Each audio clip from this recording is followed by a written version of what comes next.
everyone. My name is Jasmine, and I'm here with Community Movement Builders, and I'm so excited to get this event kicked off. It's a long time coming. CNB, BAP, and the Palestinian Youth Movement are so happy that y'all are here with us today. We know that there are so many ways that the struggle for freedom for Palestinian folks, for Black people here and abroad are connected, and so we want to get into some of that today. The format of this event is going to be a Q&A. At first, I have some questions that we put together for these panelists, and then we're going to open it up to the audience for a Q&A as well. So yeah, let's get into it.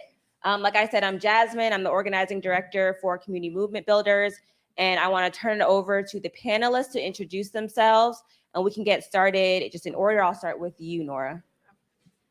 Can everyone hear me? Okay. All right. My name is Noura. I'm with the Palestinian Youth Movement Atlanta chapter. If you're unfamiliar with the PYM, we're an independent grassroots organization, broadly left-wing. We are made up of Palestinian youth who were forced to live in the diaspora as a result of Israeli occupation of our homeland. We all have dedicated ourselves to the struggle of Palestine, to the struggle to liberate Palestine. And we have chapters located across the United States, in several parts of Canada, and now several parts of Europe. So we're a transnational grassroots organization. In Atlanta, some of the things we've done in our local context, we've organized a variety of different protests in the city. We've also organized some community events like the Ghassan Kanafani commemoration event where we sold copies of our published anthologies. We've also had the Naksa panel where we had elders in our community talk about their personal experiences in Palestine. And I just want to say thank you to everybody for coming out. Thank you for everyone in the live stream. And thank you to Black Alliance for Peace Community Movement Builders. Kwame? Peace, everybody. My name is Kwame. I'm with Community Movement Builders. For folks who don't know, we are a national organization. However, we organize by chapter at the local level. So specifically what that means is here in the Atlanta chapter, we organize in the Pittsburgh neighborhood on the south side of Atlanta, southwest Atlanta. However, our reach extends beyond that because we recognize that how we organize is to build out liberated territory, and liberated territory within a localized context means nothing if there isn't liberation external to that as well. So we are a Pan-African organization. We are a socialist organization, and we are in solidarity with all oppressed people. Yeah, I'll leave it at that for now. Great, Tunde. Hey everyone, my name is Tunde. I am with the Black Alliance for Peace, which is a network of radical Black internationalist organizations and activists who are committed to ending the over 500-year war waged on colonized and oppressed people, both here in the US and around the world. And so, in line with that radical Black internationalist tradition, we are in fundamental solidarity with all people oppressed by global structures of supremacy that we call the Pan-European white supremacist, colonial capitalist patriarchal project. And, situated at the center of the system here in the belly of the beast in the United States, we're committed to building the anti-war and anti-imperialist movement, or helping to build it here in the US, and, ending all wars and closing all US military bases. Yeah, and so I know Cop City is kind of the issue that's on everyone's mind. That is what inspired us to make these connections and to have this event. But before we get into where we are at in the present day, we wanted to make sure that we grounded ourselves in the historical context of these struggles for liberation. So first, I want to ask you, Kwame, if you could just give, this could be long, but we're gonna go brief overview of the historical context of policing and the state occupation of our communities as it relates to Black people here in the United States. Yeah, that's a long answer. However, I'll try to make it be as brief as possible. So from our analysis with Community Movement Builders, we see Africans here in the United States, Black people here in the US, as a colonized nation within the context of the ruling empire of the United States of America. And when we say that, we mean that we're colonized in the sense that we have policing as a occupational force within our communities, right? They aren't there to protect or to serve the interests of our communities. They're there to herd us, to abuse us, and to keep us in line for the benefit of the settler colonial class, right? And specifically the capitalist class. So when we have our analysis of Black folks here is that for our liberation, it has to be tied to a greater liberation of Pan-African socialist project, right? While we do organize locally, we have to be able to connect those struggles abroad as well. And that to that end, any kind of power that we need to develop to be able to have control and autonomy over ourselves is to be used to be able to disrupt the international capitalist order. And so I think that is, from our analysis, that's what we look into when we talk about the interaction between colonialism within our communities and specifically policing and police's role within the larger project of the colonial subjects of the African nation here in the U.S. And what has that looked like? How has that matured from a historical perspective, right? So if we're talking about Black people as a colony here in the United States, what did that process of colonization look like for us as Black people here? Right. So it started off within slavery, right? Being brought here to this country to be able, for a specific purpose of being able to serve as free labor, to be able to make profits for the capitalist class within this country, right? From there, as the economic infrastructure of the United States started to evolve, where the planter class had a conflict in the South, had a conflict with the capitalist industrial class in the North, the evolution and the contradiction came to a head, so that the way in which folks needed to be exploited labor had to shift as well. And so that shift came where folks started to be more industrialized, right? The economy of the United States became more industrialized. And so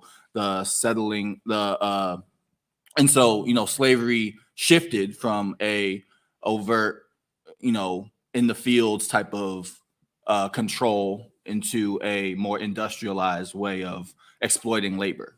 And so that industrialized way of labor also changed the tactics in which folks needed to employ to police those individuals, right? And so when you had slaves in the South in the mid 1800s and before, you needed the slave catchers, you needed the plantation owners, you needed those folks to herd the labor class of the free and exploited labor of Africans in this country. As that evolved and as industry changed within the United States, those slave catchers evolved into policing within our communities, right? And so that policing apparatus within our neighborhoods and within our communities replaced the, slave catchers of that time to be able to keep the African nation here in the United States in check. And so from our analysis, we see this as a continual. And now what we see in the current iteration is, after the revolutionary period of the 60s, the international revolutionary period of the 60s, we start seeing all across the world, right, a project of neocolonialism, right, a project of having quote unquote autonomy over your nation, political autonomy over your nation, but no economic autonomy over your nation. I think that's a perfect representation of here in Atlanta, where you see we have Black mayors, we have Black city council people, we have Black sheriffs, we have Black police officers. But at the same time, the economics in Atlanta are controlled by entities that the capitalist class, right? All the Fortune 500 companies that you see within the city, the Coca-Colas, the Chick-fil-A's, the Norfolk Southern, all those capitalist entities that control the economics of the class of the city, but at the same time, don't control leave the politics to the Black political elite within here who are in cahoots. And so I think Tunde is going to speak to this a little bit later, but that's the same type of thing that you see all across the African continent as well, and the larger diaspora. Yeah. I know if we're talking about settler colonialism, we have to talk about the Israeli state, right? And so Nora, I wanted to hear from you around, if you could talk to us a little bit about the creation of the Israeli state, what that process looked like from a settler colonialism, from an imperialist lens. A lot of people, act like Israel was always there as a state. We know that's a lie. And so I would love for you to just ground us in that history. Okay. So the creation of Israel was actually the result of the pre-existing material conditions of that time and the fact that we already lived in a colonialist system. So what I mean by that is that Israel did not start with 1948. Palestinian history did not start with the Nakba. It's like extremely vital for us to examine the British occupation of Palestine and the resistance that they were met with from the Palestinians, or the Fallahin, which is the peasant class, the farmer class. And we also have to read the writings from the founders of Zionism and what they were actually putting on paper. So looking at the things that Theodore Herzl said, looking at the things that Vladimir Jabotinsky, who I probably butchered his name, was quoted to having said, Zionist colonization must be either terminated or carried out against the wishes of the native population. And this was written by a Zionist before 1948 and not after 1948. This was written in 1923.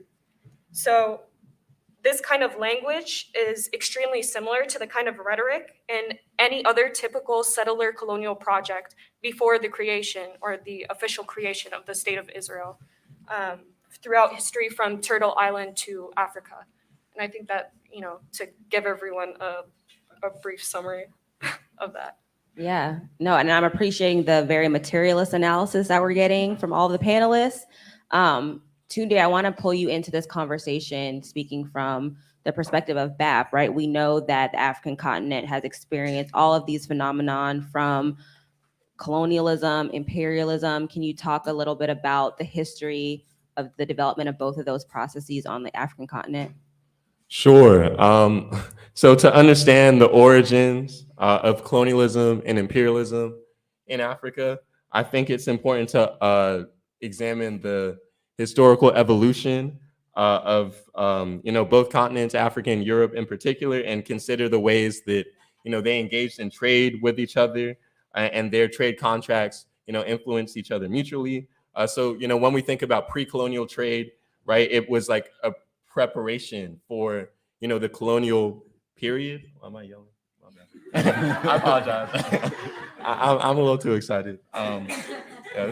Anyway. So I think it's kind of widely accepted that Africa was colonized and subject to imperialism because of its weakness. And I think we can look at that and talk about and embrace the idea of like military weakness in comparison to Europe, and there are definite reasons for that being in place. We could talk about inadequate economic capacity.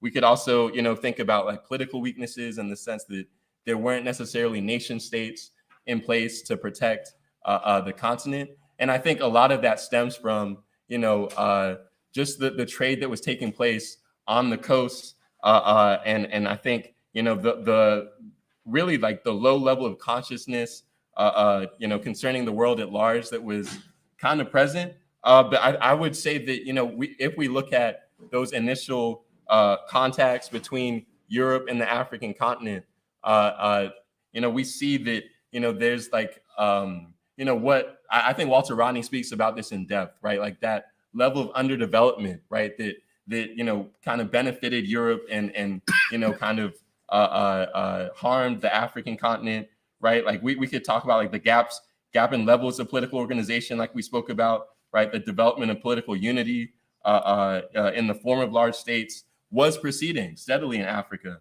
right? But then there was that Berlin Conference, right? In the 1800s, there was that scramble for Africa that took place in the 1800s that really disrupted any push towards unification and made Africa more susceptible to the forces, the colonial forces, the imperialist forces, right? And so, Africa was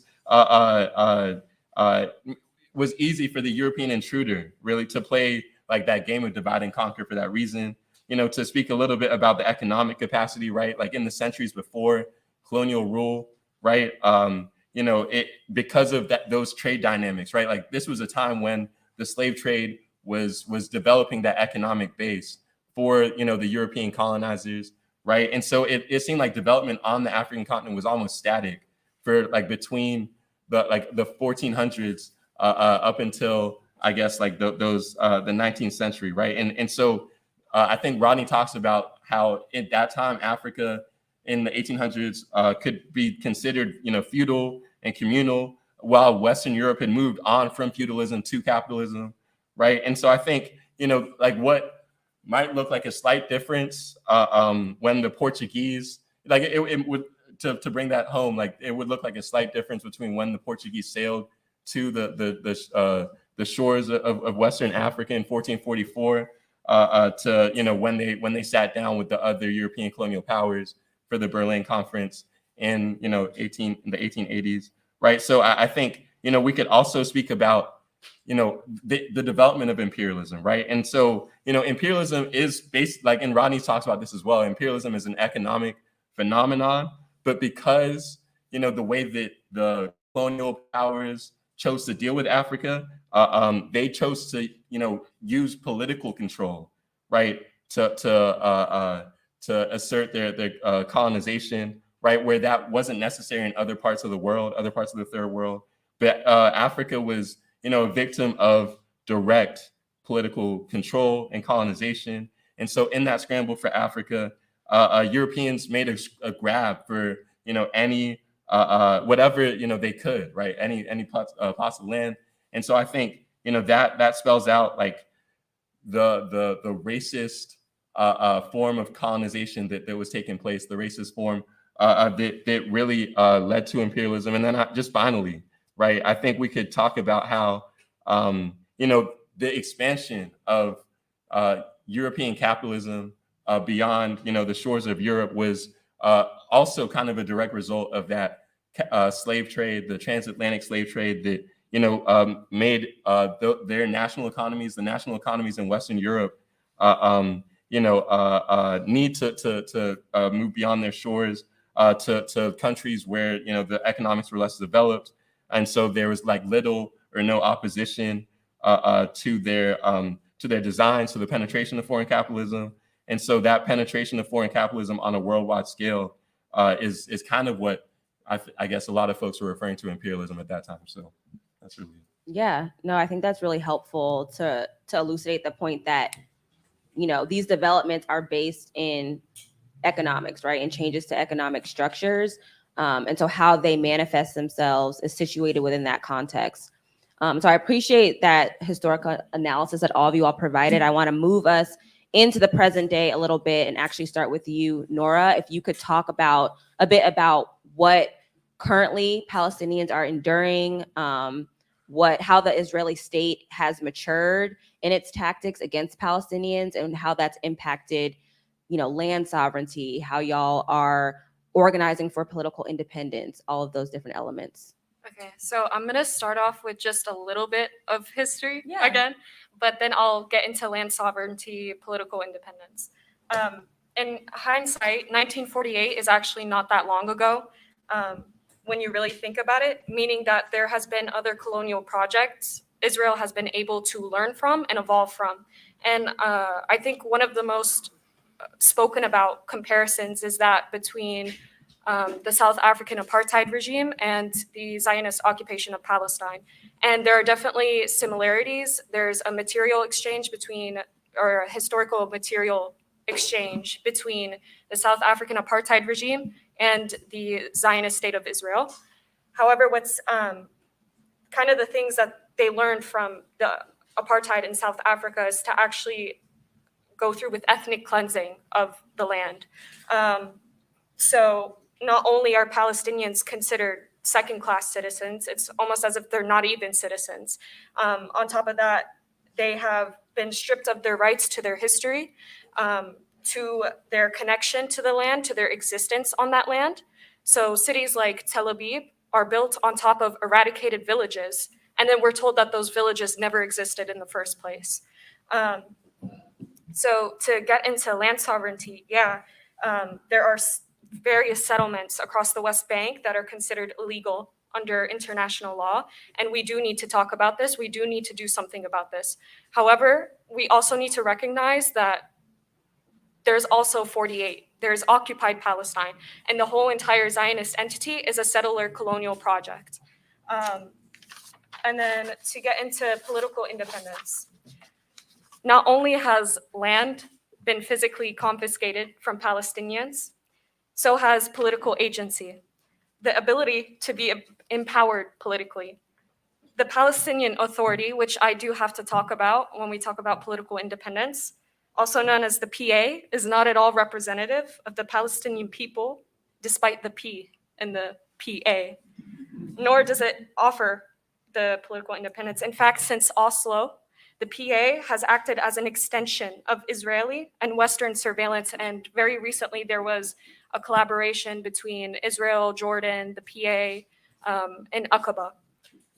So they are a source of normalization and a proponent of collaboration. Everything that the Israeli security forces has done to the Palestinians, from night raids to protest dispersal, the PA has also done. And I say that to say this. The reality is that the resistance, our martyrs, and our political prisoners are the only ones empowering our people on the ground in Palestine. And they do that because they are the people. Yeah. I think those are all extremely important points around, the struggle for land sovereignty, this facade of political independence. And I think we know that similar forces are at play on the African continent as well, that has struggled through colonialism, through a period of political independence, right? And entering into a period of neocolonialism. And I was wondering, Tunde, if you could talk about what that has looked like and if there are any specific parallels. I know Nora mentioned the South African context, but any other parallels you see between the Palestinian struggle against those forces and what's happening on the continent? Sure. I think, these are both contexts and nations and people that have, been impacted by colonialism, that have, dealt with similar structures. So a lot of what you mentioned, Nora, is relevant to the African continent, whether we're speaking about ethnic cleansing, comprador classes of leaders who are willing to, sell out the interests of their people. And I think it's key that we understand these structures of colonialism and imperialism as, using the same strategies and tactics and methodologies to oppress folks and really just to extract that surplus value. And so I was thinking about speaking directly to, I guess, the military aspect of that, I guess, domination, right? And so, when we think about the African continent and how currently, right, that there's the U.S. divides the world up into it's divided up into 11 unified combatant commands, right? And so, there's AFRICOM on the African continent that it has jurisdiction over 52 out of the 54 African states. And essentially, that AFRICOM is I guess, responsible for all U.S. Department of Defense operations, exercises, and security cooperation in that zone, right? And so, we understand that when AFRICOM was first announced, there was almost unanimous rejection of it, right, amongst African states and leadership, right? And so I think, that was a time when African leaders were kind of thinking that, okay, like the infringement of our sovereignty is not something that we'll accept in this way. Obviously, there were other forces, namely economic forces, that were continuing that process of neocolonialism. But I think, through the negotiations, through their interactions with the U.S., a lot of those leaders relented, right? And they started to yield operational command of a lot of their security forces to the U.S., right? And so now 53 out of the 54 states on the African continent have military-to-military relationships with the U.S. And I think that just speaks to that the misleadership piece a little bit, right? And so AFRICOM and these military commands are really used to suppress dissent. They're used to oppress people in general, like we saw, like we see constantly, right? Like, we saw it, I think a famous example is NSARS in 2020.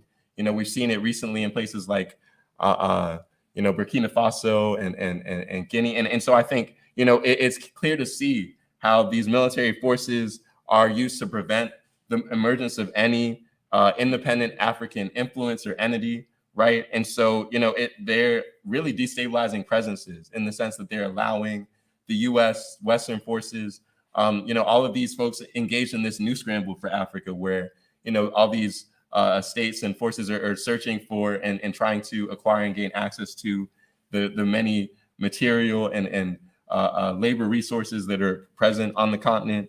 But I would say that AFRICOM has had a pretty intense, impact in terms of militarization.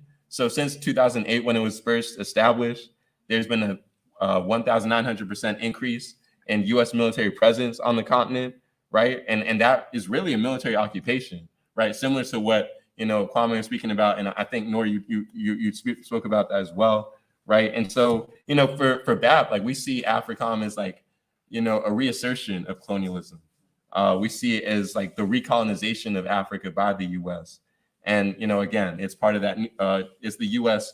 Attempt to win this new scramble for Africa and fight off their competitors, whether they be China, Russia, or many others, right? They even compete with their so-called allies for access to resources.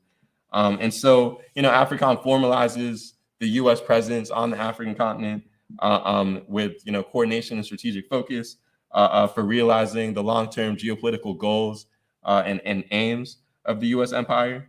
And so, I mean, AFRICOM is like a descendant of other forces, right? Like we could speak about the impact of NATO on the continent, right? And how NATO, served a lot of the same purpose, right? And Walter Rodney actually wrote about this, and he accurately described kind of the early foundation of colonial Africa's relationship with NATO.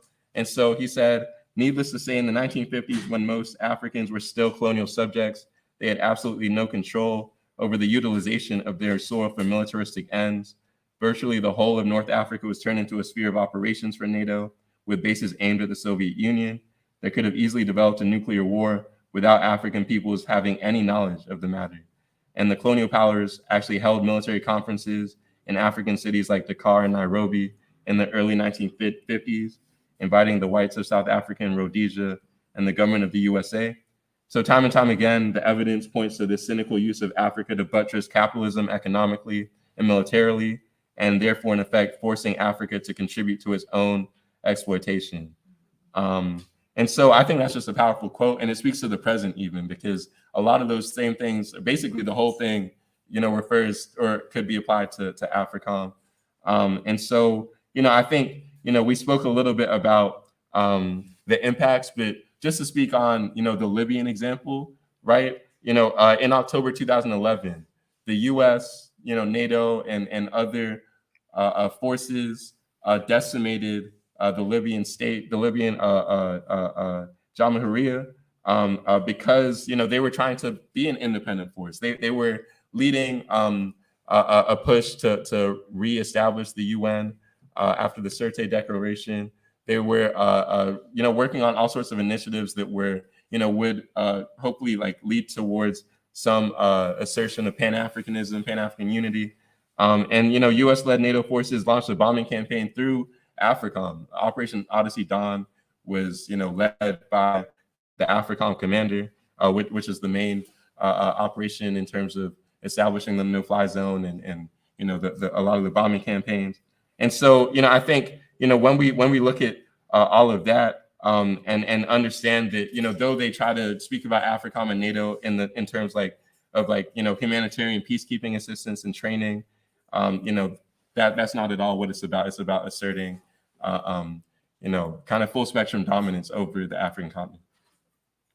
Yeah, and I would say one other thread that kind of ties what Nora was talking about and what Tunde is talking about is that a lot of the justification for these forces has been terrorism, right? So criminalizing folks based on their political ideologies, particularly when they're in resistance to empire, is something that we also see Black folks here experiencing, criminalizing Black people in America as a justification for expanding policing and expanding the state occupation of our communities.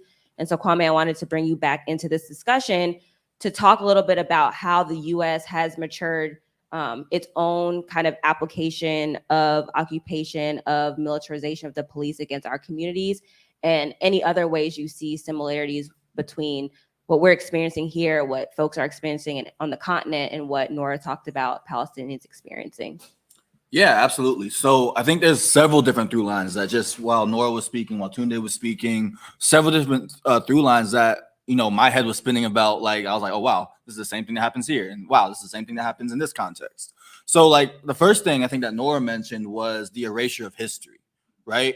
And so when you, the same, and it's almost like it's like a recipe, like it's a step-by-step playbook that imperialists utilize to be able to subjugate people for their material gain, right?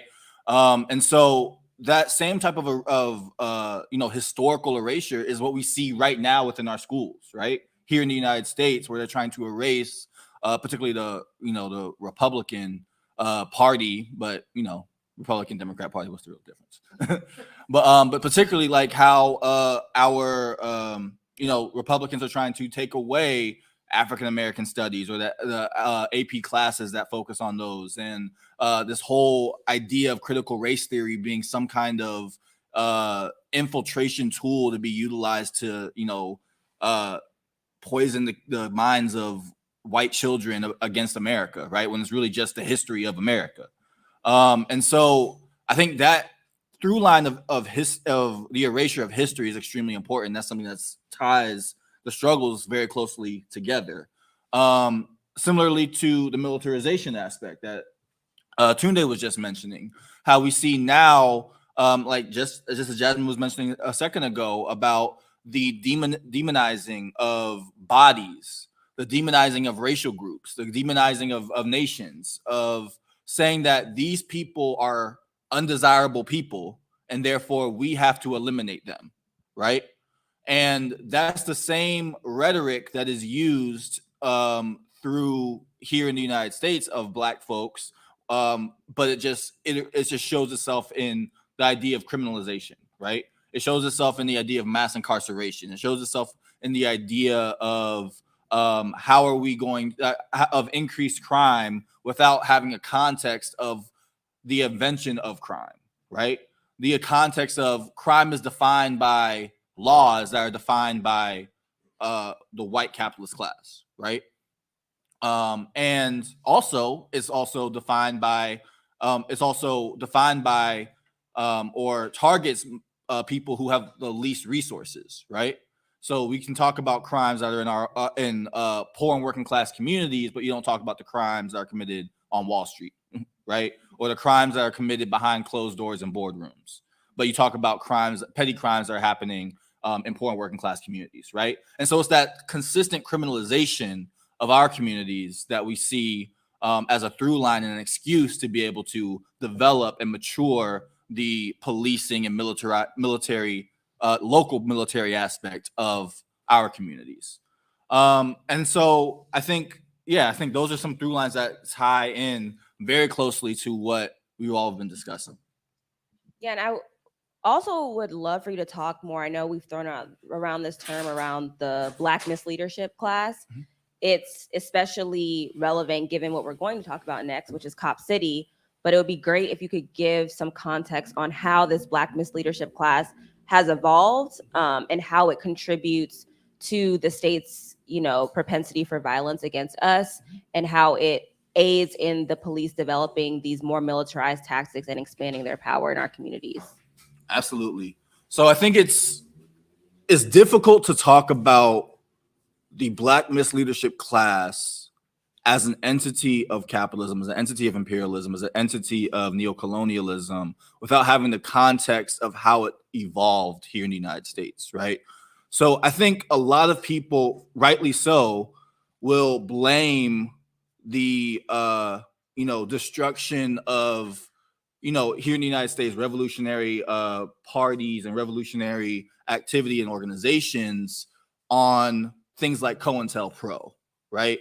Which is very true. COINTELPRO definitely made a very it made a very horrible impact on our community and on Black revolutionary leadership, right? And so, but at the same time, it's also important to recognize what materially was happening at that time too, right? In the 60s, in the late 60s in particular, we had the Vietnam War that was going on that was getting more and more unpopular within the United States.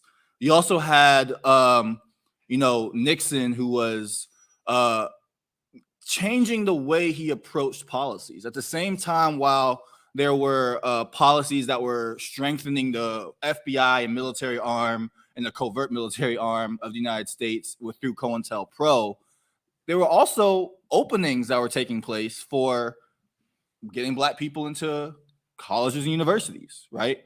Getting more Black people into political arena, right? Getting more Black people opportunities to open up the middle class, right?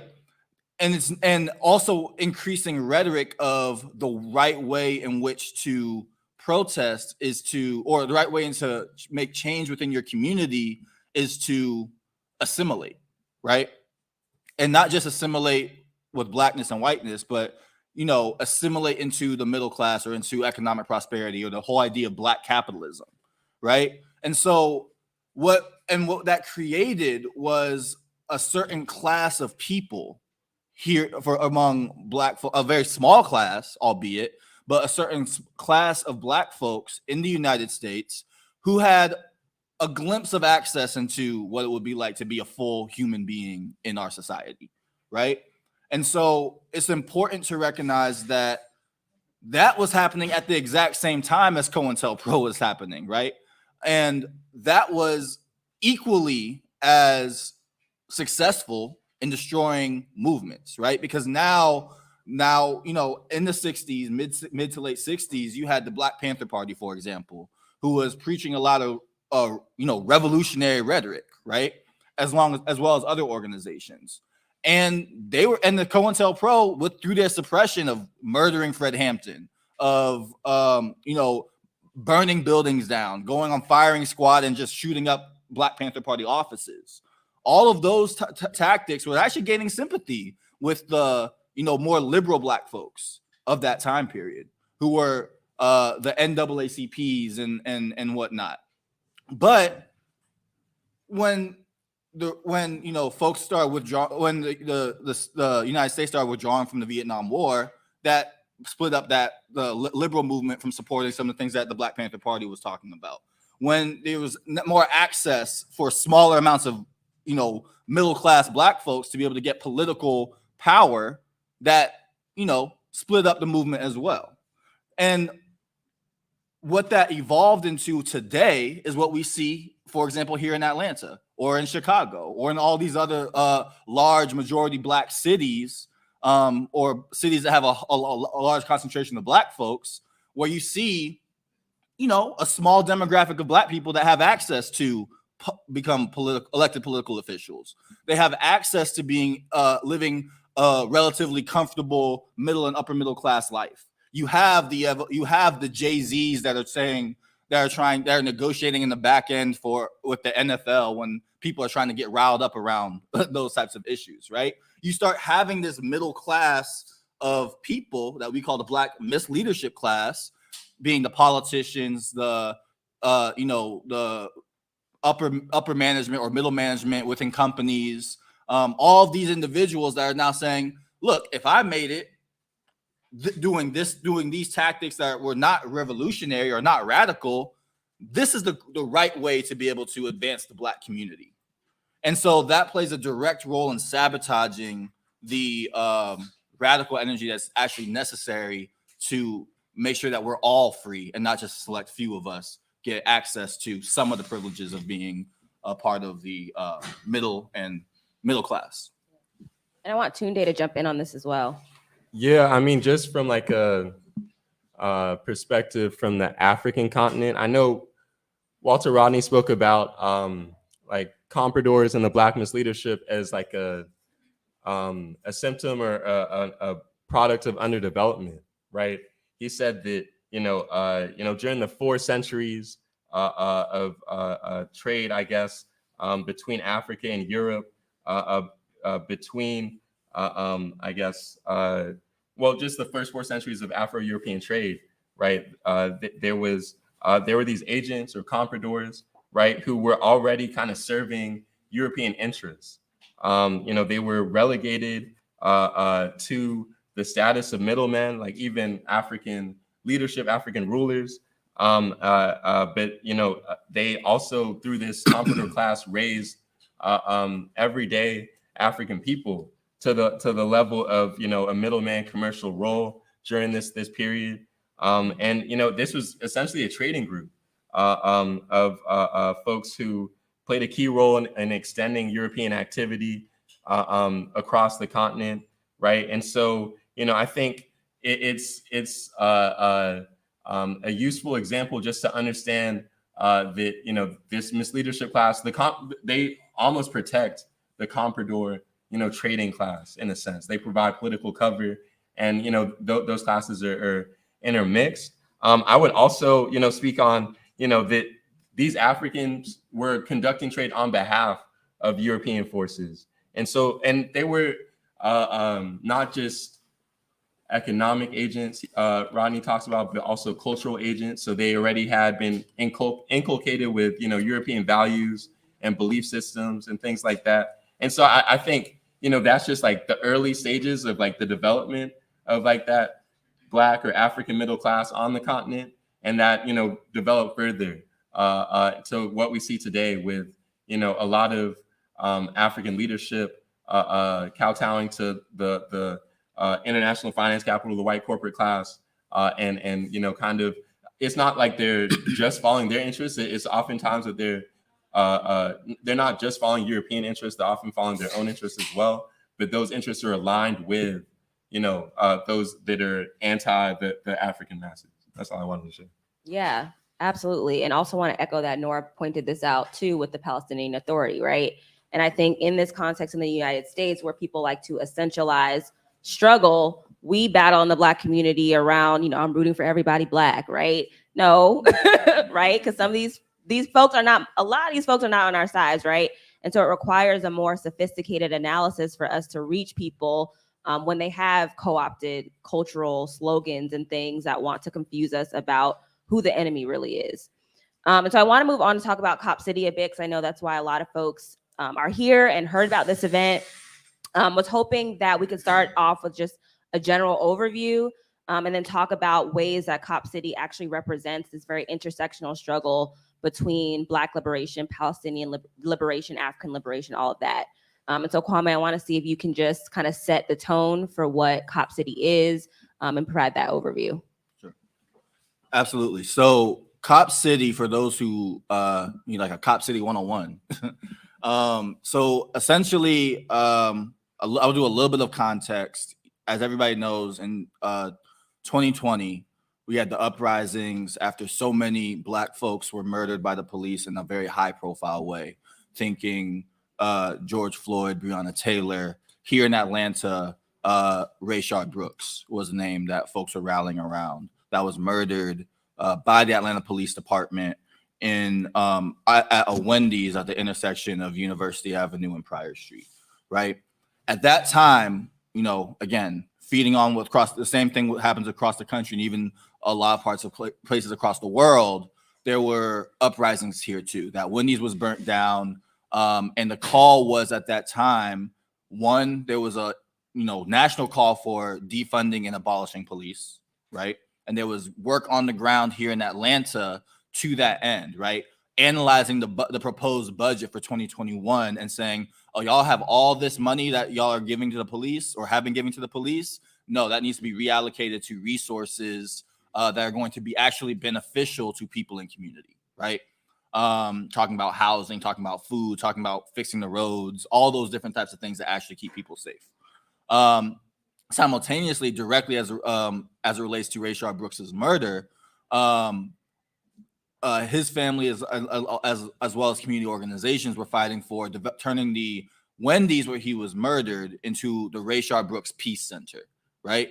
And that Peace Center was going to be used as a resource center in the community, situated in a poor and working class Black community that was specifically going to be used to do some of those same types of things for defund that would be used with the resources that were coming from what would have been in the police's budget. Mutual aid networks coming out of there, job training programs, right?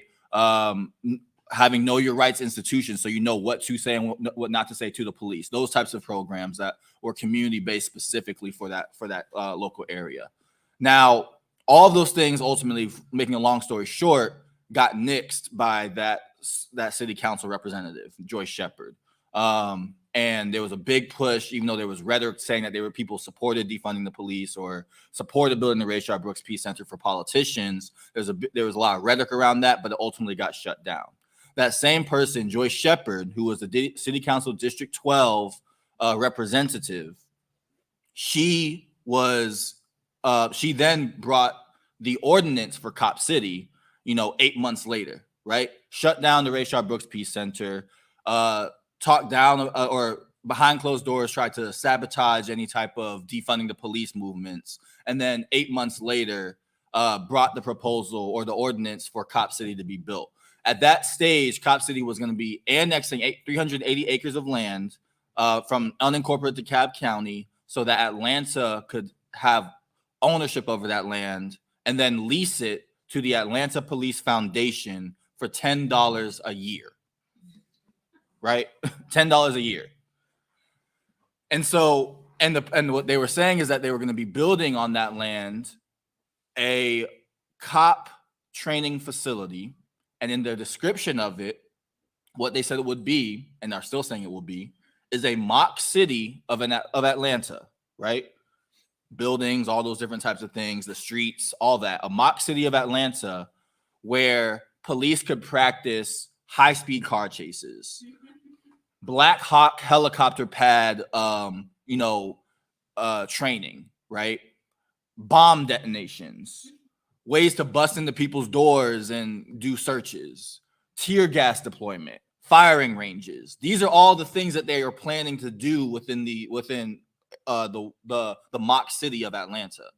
Now, they were trying to pass this ordinance in like the night of darkness, right? And if it was in a different context, they probably would have gotten away with it, right? But organizers, because we have been so focused and have been so focused on this defund the police movement and going to city council meetings and paying attention at city council meetings and actually really looking into detail about things that were being passed, saw what was going on, right? And then exposed it to the community. And it was only after that once we started doing calling campaigns, we started doing all of the, canvassing, knocking on doors. Did you know this was what your city council representative was trying to build? Or for the unincorporated DeKalb folks where the facility was being built who don't have any kind of representation in the city of Atlanta because they're in unincorporated DeKalb County. Do you know that this is what Atlanta, who folks you can't even vote for, are trying to build in your backyard, right? Informing people about what was going on. Everybody unilaterally was like, this is not something that we want, right? And so there was, after forcing the hand of the city to actually be transparent about what they were doing to the larger community, they were forced to have public comment hours. They were forced to delay the vote that they were planning on doing so that they could actually, let people weigh in. They had a public comment period. 17 hours of that public comment was taking place. 70% of folks that called in said they were against Cop City, right?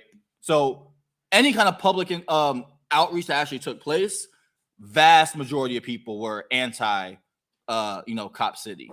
Of that 30% that was in favor of it, a large percentage of that 30% were actual APD officers calling in with a pre-written script that they were reading from, that they were all reading from, to say that they support Cop City, right? And then of the rest of those, the vast majority of those folks were from Buckhead or the white wealthy areas of Atlanta, right?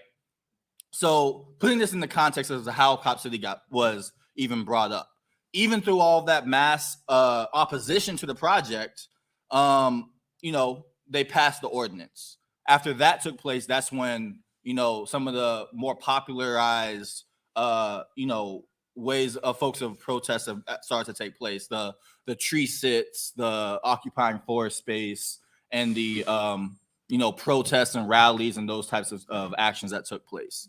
And so I think it's really important to situate that context when we start thinking about how Cop City developed and how we're getting to the place where we are right now.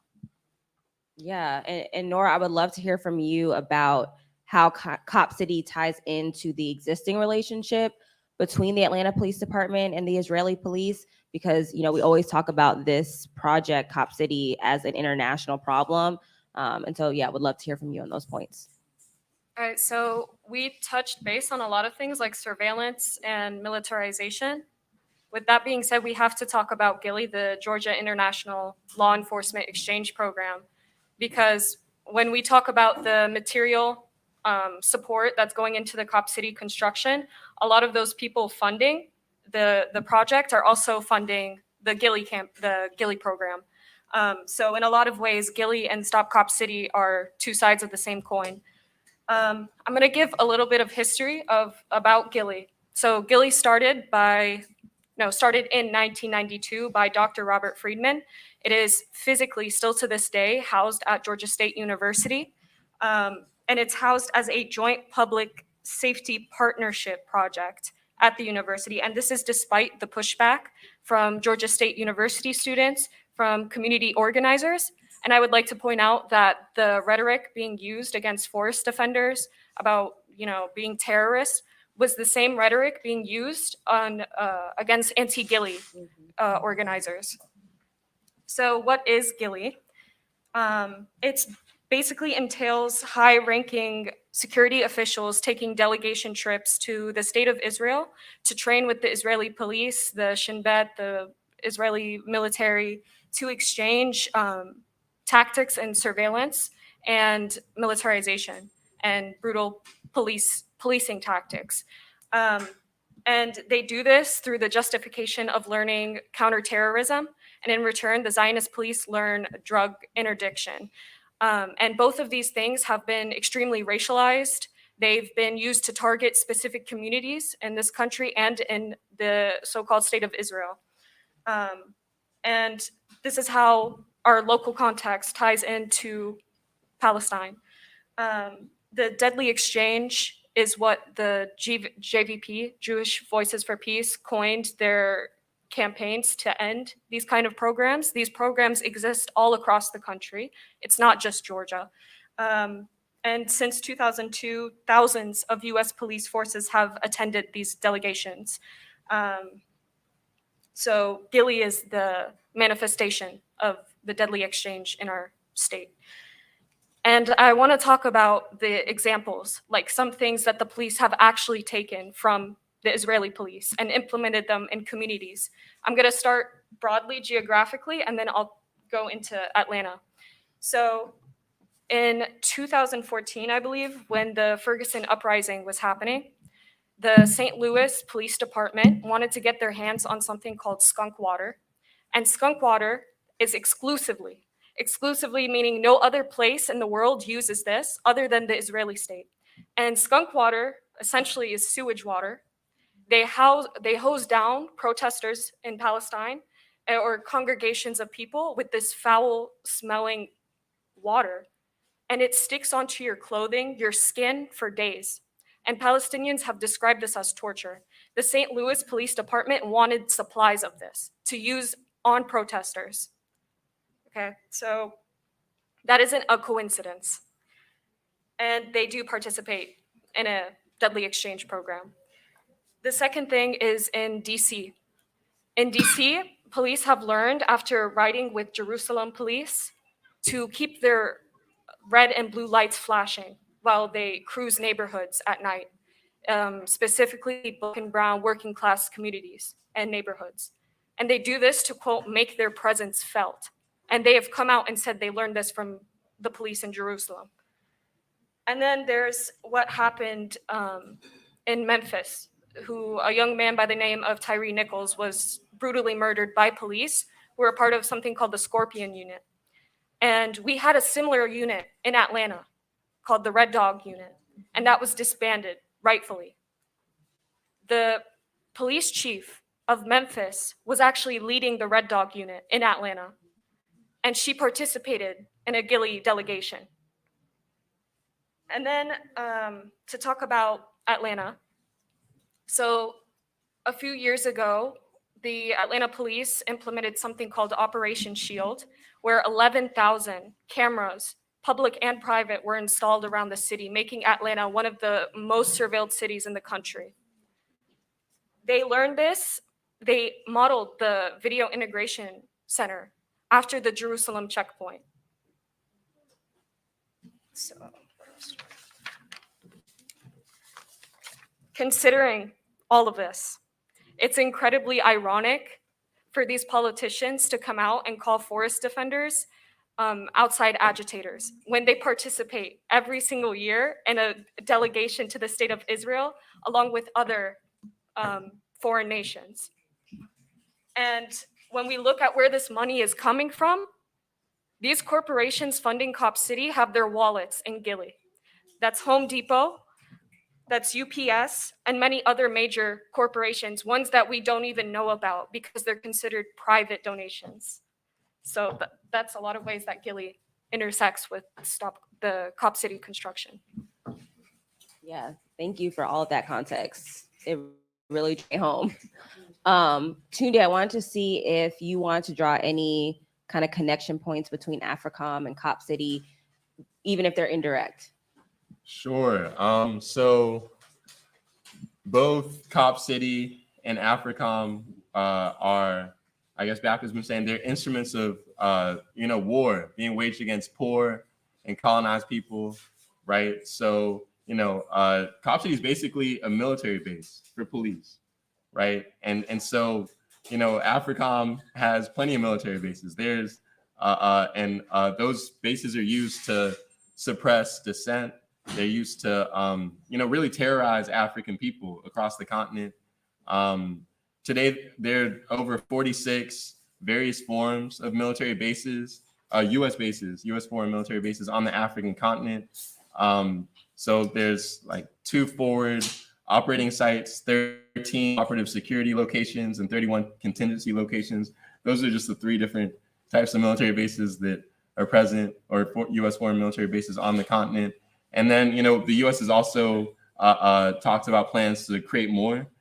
So I've heard a lot about plans in northern Somalia for an additional base that's actually fueling a very brutal conflict, a very brutal war there in the region between Somali unionists and secessionists. But anyway, so U.S. foreign military bases are useful in war making and aggression, right? And so we'll see that with Cop City. But currently on the African continent, those bases are used to facilitate the pre-positioning of weapons, of troops, communications equipment, aircraft fuel, et cetera, all sorts of materials that make the logistics for U.S. aggression and war making quicker and more efficient. And because the U.S. is always creating plans, right, for military actions around the world, just constantly, right, as well as internally, right, because there are domestic armies here that we know of as police, right, police forces that are waging war on us and kind of leading to our premature instances of death. The initiation of combat operations is very simple because of these bases, right? So again, U.S. military bases are really just instruments of domination, and they also have other harmful impacts like environmental damage, and they're useful again in wars of aggression and occupation. And so I think just collectively as internationalists, we call for the closure of all military bases, whether overseas or here in the U.S. And obviously we're anti-cop city because we understand the role that it would play in terms of the war being waged on us here in the U.S. And so, we know that the U.S. maintains the highest number of military bases in the world. I think they have something like over 90% of all military bases total, right? So I think that just speaks to the scale of this U.S. war machine and what they're hoping to continue with in terms of full spectrum domination. Full spectrum meaning just across all the different terrains of war, like air, space, sea, land. And so, we understand the bases or centers of aggressive military actions. They're the centers of threats of political and economic expansion, sabotage, espionage, and crimes against local populations. And they're also the largest users of fossil fuels in the world. So I know there are all sorts of, connections we could draw between that and, the environmental impacts that Cop City will have. And so, they they already heavily contribute to environmental degradation. And then just from a financial perspective, right, the cost of these over 800, close to 1,000 bases that the U.S. has is approximately $156 billion a year to U.S. taxpayers, right? And so we talked about the 90 million, right, that's already slated for Cop City, $156 billion. I think that's pretty significant. So, the U.S., again, spends billions of dollars to maintain their U.S. military bases and AFRICOM. And so those are resources that could be used to fund the meeting the needs of the people, essentially. Those are resources that are squandered to support imperialist, adventurous, war-making activities. And I'm of the opinion that those are resources that we need to seize, right, to meet our needs and address our human rights needs of oppressed and poor and working class people, like housing, healthcare, education, food, clean water, etc. So, as Black internationalists, we understand that, just like Cop City will militarize surrounding communities and the forces that train at that compound if it's built, AFRICOM does the same in terms of militarization. We talked about the 1,900% increase in terms of U.S. military presence on the continent. There's also been a large increase in terms of the number of exercises, programs, and engagements that the U.S. military carries out on the continent. It's something like 3,500 at this point, right? Which is something like 10 missions per day on the African continent. And that's something that former AFRICOM commander, General Thomas Waldhauser, stated. So those are his words. But yeah, so we say that the brutality, violence, and systematic degradation of African and Black life in the colonized zones of the U.S. is replicated, or it's replicated essentially on the African continent. So that's carried out by domestic police here, is replicated by the Pentagon, AFRICOM, and U.S. intelligence agencies abroad all over the world, and we focus on AFRICOM as African Black people.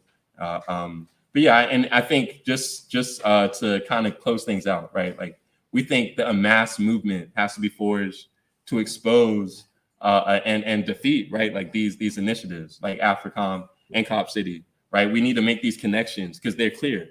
AFRICOM and Cop City, basically the same project.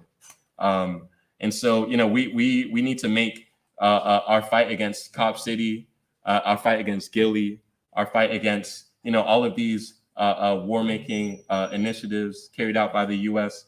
empire, inseparable from each other, essentially. Yeah, Tunde, thank you for that. Yeah, I appreciate you making those connections. Actually, at a rally that we had on Thursday, I think Meko Shaban put it perfectly, which is that, the state tries to separate our struggles, right? Like, oh, only white people care about Cop City, only Black people care about police brutality, only Palestinian people care about the brutality happening to Palestinian people. And so the more that we're able to show that, no, these are mass movements, these are intersectional movements, all oppressed people must be united, the further we'll be able to get in our struggles. And so I actually wanted to talk a little bit about solidarity and how we've seen solidarity movements happening in the context of specifically linking the struggle between Black folks, African folks, and Palestinians. I know most of us are probably familiar with the solidarity we saw during the Black Lives Matter movement, Palestinian folks teaching us how to flush tear gas out of our eyes. And so, yeah, I wanted to open it up to you all to talk about other instances of solidarity that you all have made, those connections you've made. And then also in that same vein, so we can get to the Q&A, just share any last words, share any kind of reflections on organizing in your local context that's important. And I'll let anyone kind of jump in who wants to start off. I can start. I think, obviously there's a long history, a strong legacy of, folks seeing these struggles as connected, right? So, it's these same systems, these same tools that our enemies use against us, right? When we talk about imperial violence, colonial violence, and even I'm going to start with Malcolm X, right? Like he traveled to Palestine on a number of occasions, and I think on his last trip in 1964, he visited the Gaza Strip and was met by the Palestinian poet, I might butcher this name, Harun Hashim Rashid. And during his trip to the area, he toured refugee camps, hospitals, and really bore witness to the plight of the Palestinian people who had been displaced by Israel. And so that led him to write a letter to the Egyptian Gazette entitled On Zionist Logic.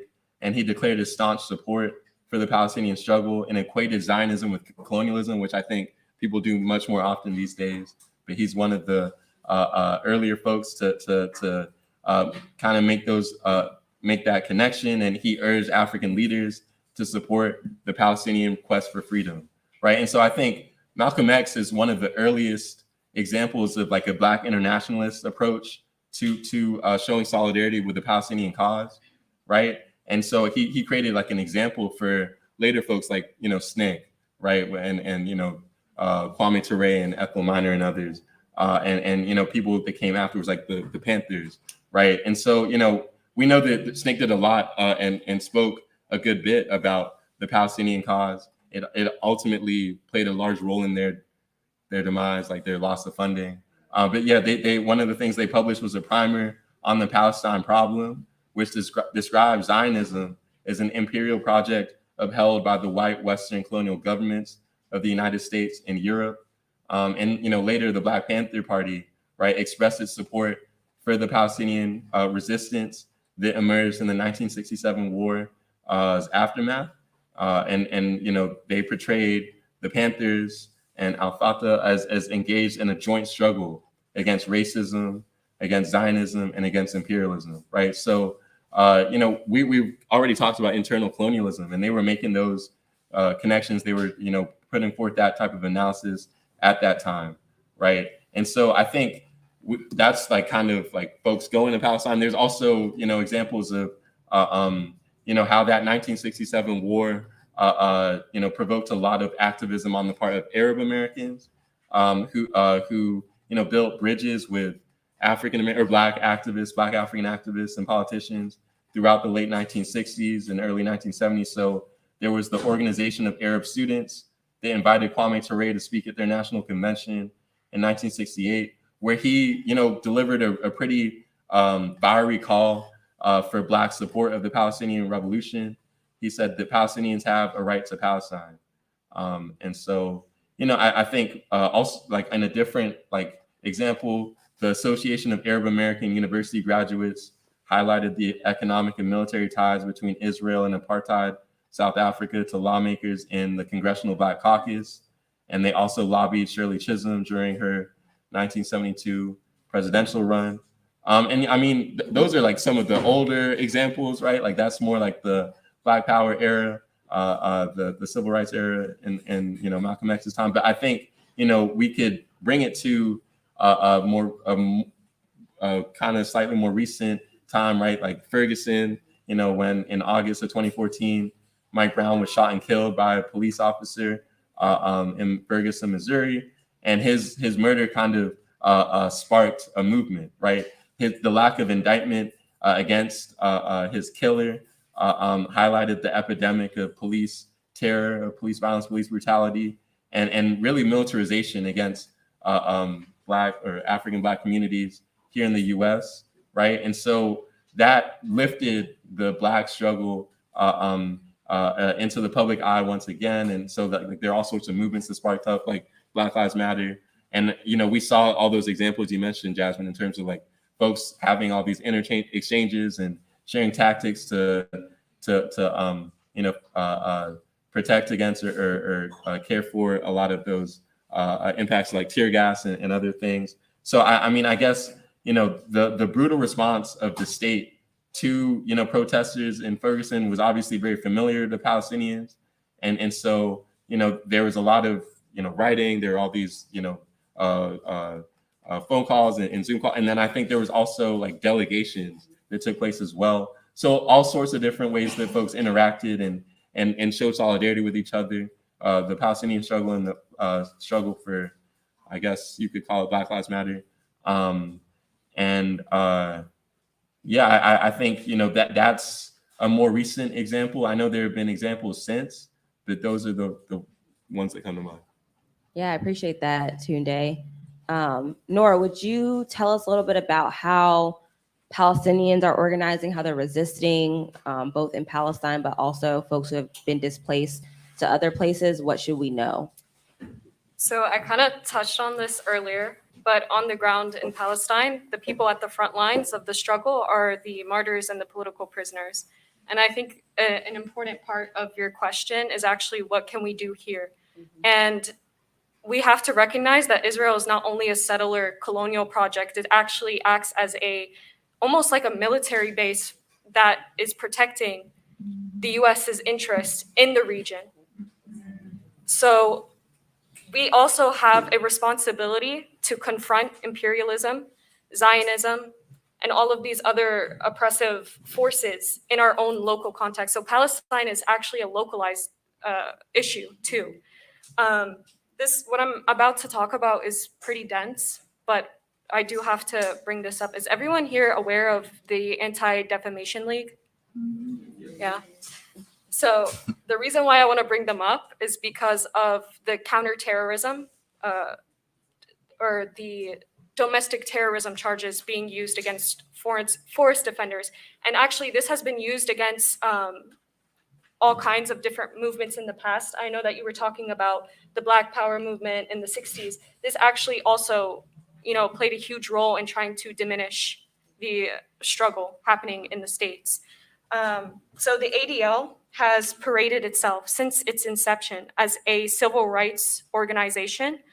However, they're anything but. This organization, actually, if you go to the GILLY webpage, they have a space along with a lot of other Zionist institutions where they actually fund the delegation trips to Israel for the police. So what does a civil rights organization, what is their business to fund these kind of trips? And the ADL has actually had a history of collaborating with the police across the United States. And very recently, they helped Biden kind of establish a counterterrorism strategy. I don't know if you guys know about it's kind of like the Patriot Act 2.0.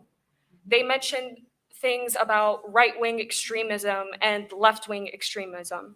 And they've actually come out and they came out and said that they offered this kind of definition to Homeland Security. And they also identify themselves as a non-law enforcement partner because they don't have to issue warrants. And then sorry guys. Okay, and then here in Georgia, there's a bill currently trying to be passed, the IRA bill, that is the defining anti-Semitism legally. And they push for the criminalization of criticism of Israel and organizing against Zionist occupation. That was the formal recommendation made to the Department of Homeland Security, and they've come out and said this, the ADL. In the past, they've also implemented COINTELPRO tactics on Black movements, Palestinian movements, even surveilling Jewish Americans who are anti-Zionist. And yeah, they basically this war on terror, but really it's a war on political organizers. And the ADL has definitely helped criminalize us, basically. So yeah, trying to confront Zionism in our local context is really important for all of us, not just as Palestinians, but also for Black organizers and everyone committing themselves to struggle in this country. Absolutely. Seems like, we need to disband the Atlanta Police Foundation and then get right on disbanding the ADL. So thank you for that. Kwame, can you talk about how we've been organizing here in the States, even more local to Atlanta, if you want to get into that? Yeah, absolutely. So, Cop City's organizing in particular has been a variety pack, right? I think I mentioned a little bit earlier how initially a lot of it was about exposure, right? It was about exposing what the local politicians were trying to pass in the night of darkness, right? When that, I won't even say it failed, because I think people were exposed to it. People started to make noise about it. People overwhelmingly announced their opposition to the project, although it still passed, although the ordinance was still passed. It then transitioned into more awareness, but then also outright tactics of opposition, right? So when we talk about forest defense, right? When we talk about protests, when we talk about direct action to be able to try to stop even the folks that are doing the construction on the project, have the contracts for the construction of the project, make them feel a little uncomfortable about taking on those deals, right? So all of these different variety of tactics have been used and employed to be able to force the state, force the government, force the city council to do what the people have already said that they wanted to have take place, right? And so I think it's extremely important to put all of this with Cop City into that context and into that framework. Because if you were to listen to what Andre Dickens says, if you were to listen to what Antonio Lewis says, if you were to listen to what other city council members say, they would say that, everybody wants Cop City. That's here in Atlanta.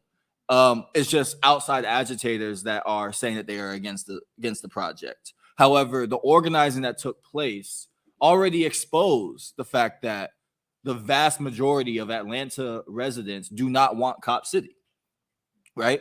And so I think that all these different types of tactics and all these different types of work and energy that's been going in to being able to break down this movement until now, where it's at its head, has been extremely important, right? I also want to talk a little bit about the I think Nora mentioned about the outside agitator narrative in particular, and how this has been the narrative that's been utilized to be able to try to dissuade people from joining into the movement, right? Similarly to how, yes, it is very true that there are a lot of folks that are not in Atlanta that are coming to Atlanta to be able to protest Cop City.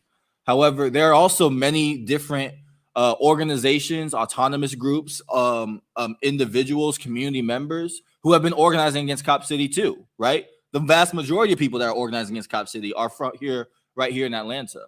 But also, similarly to how some folks outside are still coming to Atlanta to protest, just like how by the Atlanta Police Foundation's own statistics and own data state that 47% of the people who are going to be trained at Cop City are not going to be from the state of Georgia, right? And that lends itself to internationalizing this issue, not just nationalizing this issue, but internationalizing this issue when there's already the precedent that has been set by the GILLY program, right? There's already a precedent that's been set of the former head of the Red Dog unit then going over to Memphis and leading up the Scorpion unit to be able to that has resulted in Tyree Nichols being murdered, right? It sets the precedent that if they are going to create tactics, if they're going to be able to train their oppression and learn how to sophisticate their oppression at the international level and at the national level, that the people that are at the brunt force of those tactics also have a right to be able to learn organizing tactics and resistance tactics at the national and international level, right? And so I think that's extremely important to mention as well. And so when we talk about the organizing resistance that's been taking place here in Atlanta, we embrace anybody from anywhere that's coming to Atlanta to be able to ultimately stop this project that's going to have detrimental impact all across the world. Period. Yes. So would love to get into the Q&A portion. Does anyone have any questions that they would like to ask the group or anyone in particular? Yes. Thank you so much for organizing this, because this is a really fabulous panel, so thank you. Many of the points that you mentioned really resonated, especially when you talked about how all of you kind of mentioned how there's kind of like this martial race that gets selected to be a part of like the Palestinian Association or the police or the police force here in our local communities. And I think that that's really important to note, because even when people from communities go off to establish their own communities, a lot of the time they are still met with resistance. So like Seneca Village or like the Black Wall Street, for example, that happened here. Those villages are still demolished to some degree, or they're still like expelled or forced out. So that really kind of resonated with me. But I wanted to ask two-part question. What do you envision as the future for Palestine, and also like for Black people in America as well? And then also, I would love to know about, whether or not you can talk to a little bit about working with some of maybe like indigenous people here, because even, the Charlotte Tears, which happened in Georgia, I think that's important to kind of note. And I'm not sure if we can learn from different examples, because sometimes it's hard to remain like hopeful about like the future when you see like all this history of displacement or oppression. And so like, how do you kind of remain hopeful, and what do you envision for the future for Black people and Palestinians as well? So the question was, what do we, I think Nora especially, envision for the future of Palestine and Palestinians? And then, what do we envision for the future of Black folks here, African folks everywhere? And then how do we stay hopeful? And then also a sprinkle in of how do we organize and learn from the organizing of indigenous folks? So go off. It's all right. So my answer is pretty short in terms of what I envision for the future of Palestine, and that is a liberated Palestine from the river to the sea. I also envision freedom for our political prisoners. Currently, there's a campaign to talk about the, I'm trying to find the right word, the confiscation of martyrs' bodies. So actually giving those bodies back to families, mourning families. So that's hopefully the answer. Also, right of return, of course, for all Palestinians everywhere.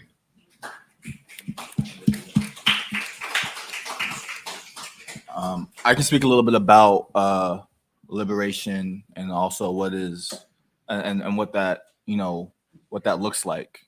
I think the short answer, I like to roughly quote Assata Shakur on this, is that I don't know what liberation looks like, right? But I know it is not.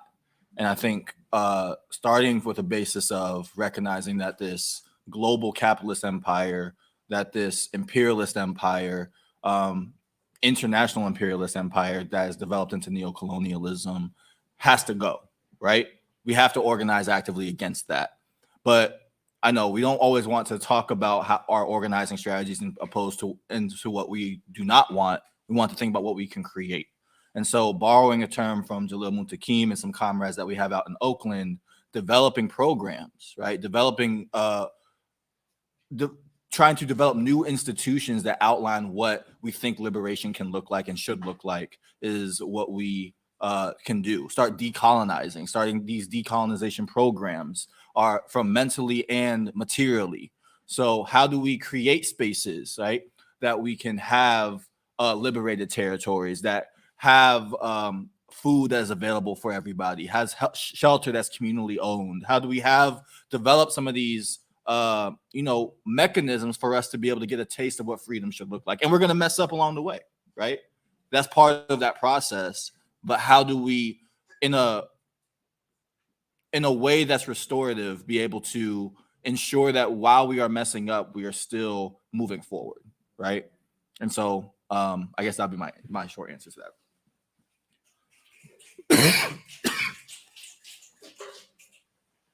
Yeah, I think in order to envision a liberated future for African people, honestly, I think, we will determine that through struggle, through our organizing efforts. I definitely think that there is some space to think about, okay, we want it to be like bottom up, types of processes, participatory, truly democratic processes that we build through struggle. And so, I see all of these things that we've been talking about, right? Like the GILLY program, COP City, AFRICOM. Those are things that where, they didn't consult the masses, right? Like they did not, seek too much input from regular folks in order to build those designs. And when I think about a liberated future, I think about a space in which, we're able to build those types of participatory democratic processes, really a space for self-determination for our people where, we have our own independent institutions. We have our own control over our communities. We have, ways to really determine or envision and bring about, our what we want to see, essentially. So I think, for us, for me, I think it's about, getting organized and fighting for those things in ways that, build true democracy, essentially. Yeah, and just to get to what you were talking about with connecting this to the indigenous struggle, I think COP City has been a great way that we've been starting to do that work. If we think about land, right, before COP City was a site for COP City, it was a public park. Before it was a public park, they operated a prison farm that enslaved Black folks. And before that, it was where the Muskogee Creek people were living. So if we're thinking about sovereignty, if we're thinking about land sovereignty, if we're thinking about independence, with land being the core of that, how to share the land, how to steward the land, how to love the land, we should be reaching out to our indigenous brothers and sisters, both, in what we call Turtle Island, but also on all of the continents, right? We're all indigenous to somewhere. And so, yeah, learning those practices, building those communities before settler colonialism, I think is something that we should all be tapping into from wherever we're indigenous to. Other question? I just have one more follow-up question, and then I'll get off my soapbox. I promise. So I moved from Minneapolis, and in Minneapolis they had an organization called Black Visions, and there was a question that they actually got on the ballot that talked about defunding the police. And essentially, when the results came out, a lot of Black people voted no to not defund the police on that ballot question. And so my question is also, how do you convince I don't know if it's more conservative individuals, whether they're Palestinian or Black. There's like this rhetoric of, well, if you don't break any rules or any laws, you'll be fine. The police won't harm you. And we know that is factually not true. So how do you convince those individuals that building, like another policing institution would actually be more harmful and detrimental to the communities? How do you convince people who think that if you don't break any laws, you will be fine? So I actually want to make sure we get some other voices in the conversation, but I would love for y'all to keep that question in mind to see if you can weave it into your answer. Who else had a question? Devin, do you mind coming up and saying it in the mic? Can I stand up and speak loud? Okay, I'll be a runner.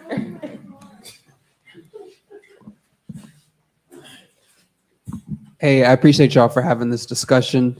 My question. Okay.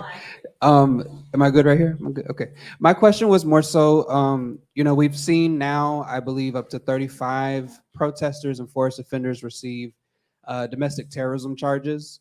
But if we actually look at the legal history of terrorism and the legal framework of terrorism in the US, a lot of people don't know that it dates back to Palestinian resistance at the Olympics, actually. So the very legal framework of terrorism is like inherently anti-Palestinian and anti-Black. And those are actually the two groups that's been used against the most in this country. And so my question is, clearly this is a new tactic of the state to quell dissent and to repress organizers. Are there points of learning and solidarity between Black people and Palestinians who have been castigated as terrorists now for going on several decades? As we're going to see more and more Black organizers receive terrorism charges, are there lessons we can learn from our Palestinian comrades to deal specifically with that sort of labeling?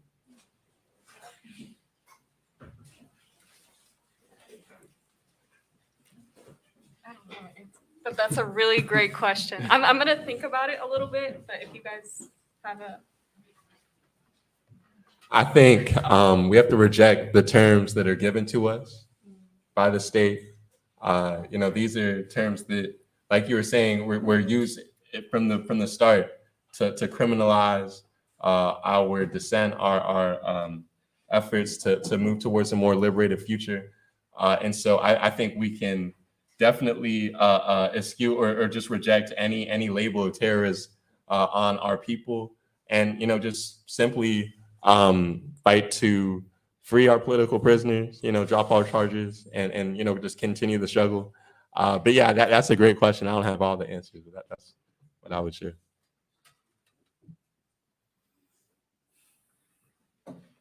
I think the only thing I would add to that is we have to be able to call bullshit when it stinks, right?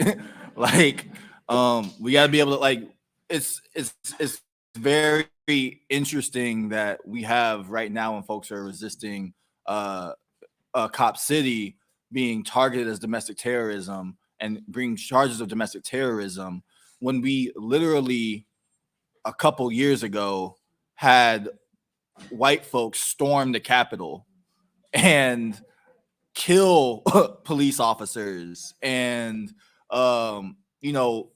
wreak havoc in what they would consider hallowed ground of this empire, and none of them got domestic terrorism charges, right? And they're putting domestic terrorism charges on our folks for just holding up a sign that says "Stop Cop City" on public land, right? Just for being affiliated with this movement.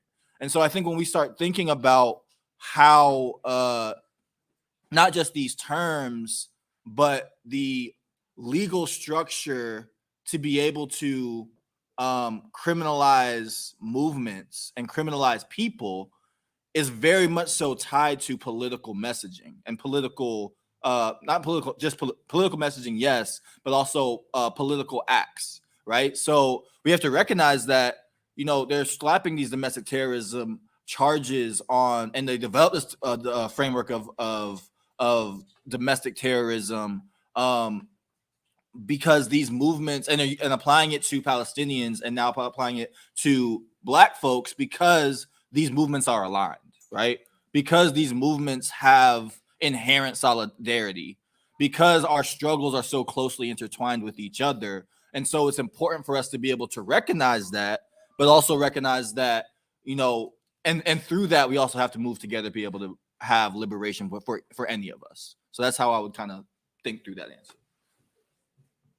Again, I want to reiterate that's a really awesome question. And I think that emphasizes the importance of community and how dangerous isolation can be. We're more powerful in numbers. So integrating yourselves into your community, not just having conversations with them, but actually volunteering, actually going out and materially helping each other and supporting each other. There's also, on the ground in Palestine, the political prisoners talk about sumud, which is steadfastness. So keeping your spirit alive, understanding that you have a just cause that you're fighting for. Also to talk about some of the things happening in the US and like these charges of terrorism. I don't know if anyone's familiar, but in, I believe, Texas, there was the Holy Land Five who were accused of, you know, aiding terrorists, foreign terror organizations, because they were opening charities that, you know, gave aid to people in Palestine on the ground. And the community has rallied against them. They've, you know, come out consistently to try and remove these charges. So definitely sticking with each other, having steadfastness, emphasizing the importance of community, of joint struggle, etc. So that's what I have. And the last thing I'll just add on, because I think one of the things that you just said actually ties very much so into the person that was just here question about having conversations, building community with folks, not just canvassing to come out to an event or whatnot, but or in this example, a rally. A few days ago, we were canvassing ahead of our protest that we had on Thursday. We were able to, we saw a group of elders outside, and, you know, we were trying to find a place where folks who needed to go to the bathroom on the route were able to step in or whatever. And we're seeing, and one of them was the pastor of a church. And, you know, we started talking to him about what Cop City was and why we were against it. And, you know, these were elder folks, and they were pretty much were like, well, you know, I think Cop City might be good, or I think Cop City could be good for our community. We need to have, you know, more stricter guidelines on the youth because there's so much violence in our communities, those types of things. And that was the starting entry point of the conversation, right? But being able to actually break down and talk to them about, okay, so you say that we need more safety in our communities, right? So in your personal experience, have police brought that, right? When you've called, like, the police, and they even said, like, and we said, you know, have the police ever brought more safety into your community? And they said, well, you know, the police are reacting, right? Their whole job is to react when something does happen. And we're like, exactly, that's 100% true. And so this $90 million that is being spent on building this facility in our community, if that $90 million were being spent into things that actually create safety within our communities, that actually provide resources for folks, that actually get kids that they were, you know, saying we're having all this violence within our neighborhoods, the resources that they need to be able to have after school care or be able to have stable home environments or whatever it might be that you think that we need for our communities to be able to be safe, don't you think that'll be a better use of the money and the energy that's being put into the police? And everybody agrees to that, right? And then, you know, breaking down even further, having that connection. One of the people said that, you know, when I was growing up, I was, you know, in the streets and whatnot, and, you know, a lot of my friends were got locked up, and they came out out of it. And the question then was like, okay, when they were after being incarcerated, right? What did that do to not just them, but to their family? If they had kids, what did that do to their kids? How did their kids turn out with that? What did that do to our community as a whole when you remove folks from our communities in that way? And the answer is it decimates them, right? So again, going back to the fact that if we have these resources that are being spent and invested in actual care for our communities, that's, you know, where actual safety comes from, and not from any kind of militarized action against our people.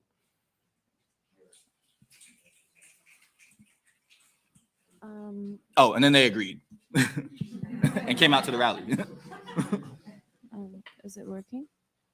Yeah, okay. So I just wanted to thank you first and foremost for organizing this incredible panel. And my question is, I'm curious what this struggle to liberation looks like to you. Is it changing public opinion, like a cultural / digital / social media revolution influencing politicians, people in power, quote unquote? Or is it militant on ground? What does it look like to you? Thank you. I think our responsibility here in our context, and not necessarily on the ground in Palestine, is to empower our communities, our Palestinian communities here, allowing them to engage in politics again, reviving their optimism. Because a lot of the times our communities are incredibly like pessimistic. They don't have any hope for the future, you know, and we want to build that in them again. Helping our community when we can. That kind of goes back to the question, like the answer from the previous question, and that's on the ground here in the United States. Yeah, I mean, I think we should use all tactics and strategies available to us in this struggle, because I think the enemy is doing exactly that, right? Like the folks who were, feeding us all sorts of information through TVs, through advertisement, through all sorts of media, who were, designing curriculums to kind of misrepresent history, to, kind of, blunt or distort any sort of, truly, revolutionary sentiment from being sown in folks attending these schools, folks who were like, they're building up, these massive military forces that, will be used against us if we aren't able to, fully build our own movements. There's so many things that they're doing. And I think we can't just focus on one aspect or area of struggle. We need to be building mass movements that address every way to reach our people, to kind of build power, the requisite amount of power to overturn this oppressive system. And so, yeah, I would say, all avenues and arenas of struggle are fair game, and we should be engaging with every, means or avenue available to us.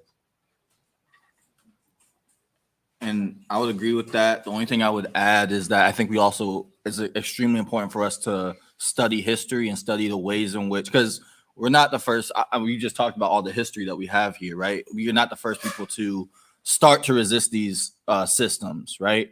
And so it's extremely important for us to be able to study and learn from past movements, not just locally here, but all in the United States, but all across the entire world, right?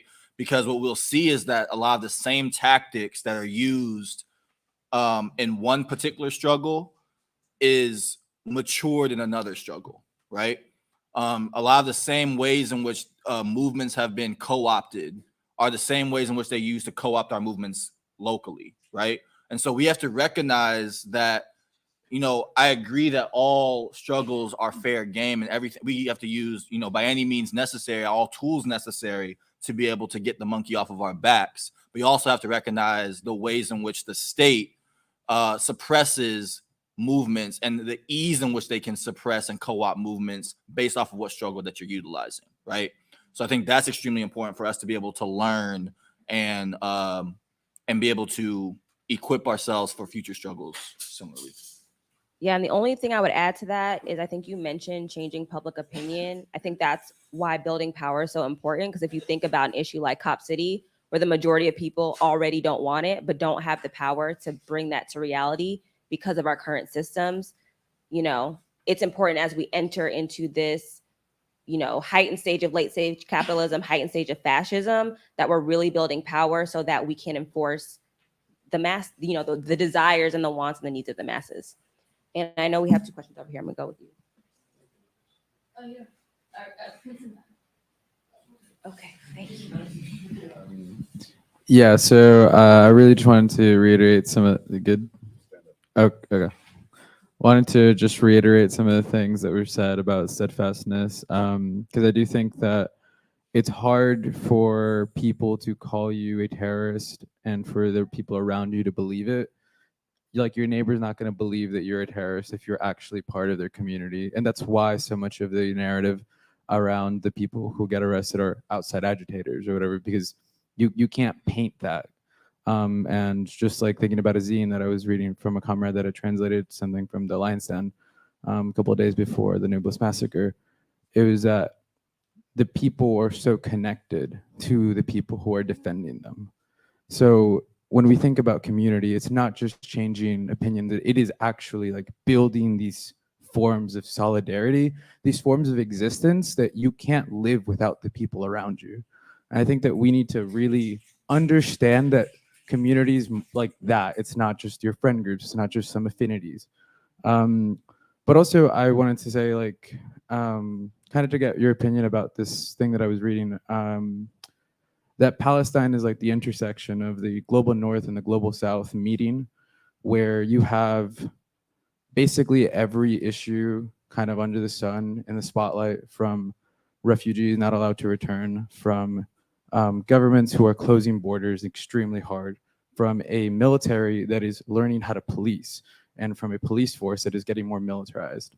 And I think that Palestine is such an insanely important topic for anyone who wants to be involved in revolutionary struggle, because we are all going to face the same exact things that Palestinian people are facing today and tomorrow. We're just going to get it in like 5 years, because they are the center of where brutality, like dehumanization, is being focused on at this moment right now. And how do you feel about that? Any comments about that, et cetera, et cetera? Yeah, I've definitely seen kind of the same type of sentiment other places like Palestine as a litmus test for all of these other issues. And that's not to say that Palestine causes these issues, but that there are a lot of material exchanges between, like you said, like militarization here, militarization abroad. So yeah, I do agree with a lot of the things that you set out. And I wonder, like, can we translate that to Arabic? What he just said? No, later. We'll talk about it. That's not me. Oh, yeah. So thank you all for being here. I wanted to ask the last question where you mentioned co-option and how in recently and with BLM, I think most recently, where when the movement hits like a peak of like where it knows what it wants and it's clear-eyed and it has a list of like demands, it then kind of gets diffused and like corporatized. And we're like, it's now like, okay, like corporate diversity, like we want more diversity in the boardroom rather than like, okay, policing needs to like get out of these communities. And I think the forest movement is kind of hitting a peak of like, I don't know if it's a peak yet, but it's like very, very effective and beautiful and wonderful and knows what it wants. And I was wondering if you guys have thoughts on how to protect it from that type of diffusion and that type of taking away the intention.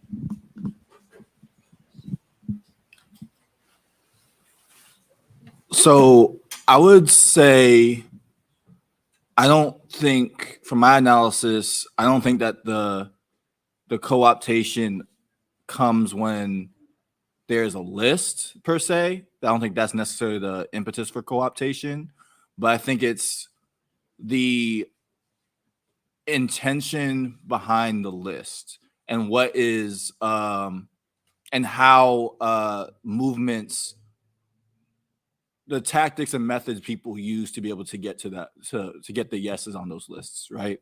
And I say this to think through like the 10-point program for the Black Panther Party, right? So if you look at the 10-point program for the Black Panther Party, you know, it changed over the years, but they started off with a list, right? And so I don't think that was the peak of it, or they had the list. They started off with a list of demands, and those things never were fulfilled, right? Those things never were fulfilled. But what the state did do was try to act like it was fulfilling that list by being able to say, oh, y'all want, better schools, we're going to have a more thoroughly integrated school system, in theory, right? Y'all want, political control. We are going to give you Black politicians that still do the bidding of the white corporate class, right? So I think it's less so the fact that you have a list of things that you need. One is the quality of what is actually on that list, and being able to, as a coalition or as a unity of struggle, making sure that you have a consensus about what it is that folks are asking for. But then two, you have to make sure that the methods in which getting to that place are, if we have a fundamental understanding that capitalism is a root cause issue, right? We can't be taking we can't have any kind of compromises that are going to strengthen capitalism, even if it has an attempt to have a facade of being able to facilitate something from that list. A perfect example for this current context, right? If we're talking about, we want to make sure that we're talking about Cop City, and one of the things is that we don't want Cop City to be built, compromise that strengthens capitalism, but could be a compromise in some people's books, is we're not going to have it in the forest. We're going to have it, somewhere else, right? That might appease some environmental folks in particular, but ultimately it still strengthens and strengthens the root causes of what the system that we're trying to destroy, right? And so when we think through not just what our demands are, but what is the implementation of those demands, I think that we can avoid a lot of those mishaps. Do you think education is the way to make sure everyone's always on the same page about being anti-capitalist, focusing on those root causes? I want to give some other folks some time to speak, though, but personally, I'll say that education is one part of it. It's not the entire thing, because you can be educated, but with no action, then there's nothing that can come from that. Yeah, but I think education is important. Definitely agree with what you said. It has to be paired with action. I think the other piece, I wanted to, lift up solidarity, international solidarity as a way of, thinking about how best to stay on point state to the initial terms of, or like the initial demands, goals of your struggle, and stick to the values and principles that were set in place initially. And I say that also to plug an event on March 18th, which is also like an example of international solidarity. It's, taking place, at the intersection of Moreland Avenue and Freedom Parkway on the 20th anniversary of the criminal U.S.